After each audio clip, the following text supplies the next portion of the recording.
Well, Michael Bociurkiw is a global analyst and non-resident senior fellow at the Atlantic Council. He used to be spokesman in the Ukraine monitoring mission for the UN's Organization for Security Cooperation in Europe. He lives in Odessa, but joins us now. Hello, Michael, from Vancouver. 300,000 reservists. Is this enough to turn the war around for Putin? Absolutely not. I think this shows his desperation. And don't forget, this is becoming a war which depends very much on high technology. The Ukrainians have been fighting further and further with that modern weaponry from a distance. So I think the only thing this will do for Mr. Putin is to throw more men at this problem. Many of them will come back, sad to say, in boxes.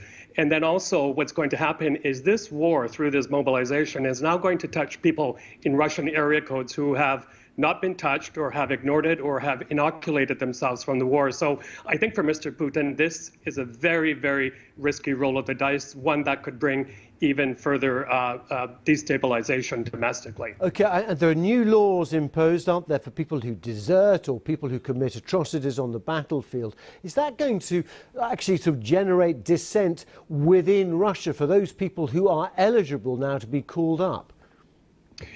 Yeah, well, as Steve Rosenberg's report showed, the harsh measures already being taken into place for people who even protest silently. But I think the Russians will find ways around these restrictions. However, we do know that, for example, the prisoners who have been sent to fight in Ukraine, if they, for example, do come back to Russia or desert, they will face the barrel of the gun from the Russian side. So there's very little kidding around here, and you can't blame people for trying to escape Russia or get out of Russia before the full mobilization happens. President Putin is going to try and frame this, it seems, by saying that there are legitimate reasons for Ukrainians or certain enclaves, Donbass and other areas like that, to become part of Russia in these referenda. I just want to look into that in a bit more detail. I mean, everyone in the West is saying these are sham referenda, but what are we looking at in terms of the detail there? How many people will vote?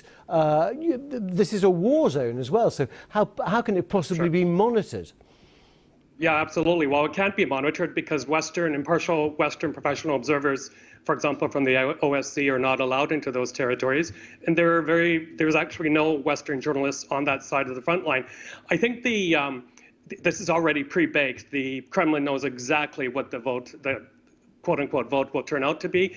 And even if there are very few people left there, and in some areas I have confirmed that the only people remaining in some areas are elderly, they'll go ahead with this, declare it a victory. And then, Tim, I think what's going to happen is Mr. Putin will go ahead, annex these territories, and declare that this is Russian Federation territory. And should the Ukrainians or anyone else attack them, he will use that as a basis to retaliate with very harsh measures. And it's a chilling thing to say, but I think also with those tactical nuclear weapons, we're in a very, very bad place now as humanity, I think. Do you really believe that? I mean, most people, when they say I'm not bluffing, probably are. And surely even the use of a tactical nuclear weapon would take him into a spiral or an escalation of having to go further as well. I mean, is President Putin capable of something like that? And would he be allowed to do something like that, given I think that 3 people have to have codes for the use of any nuclear strike? Well, it's definitely crossing a red line, not only at home, but internationally.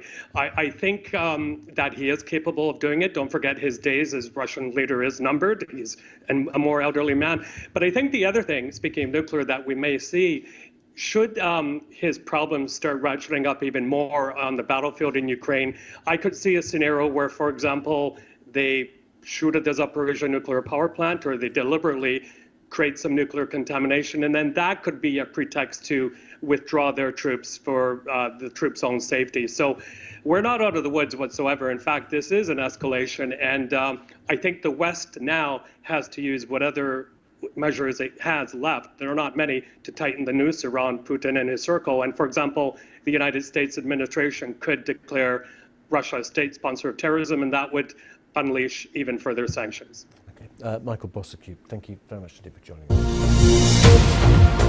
us.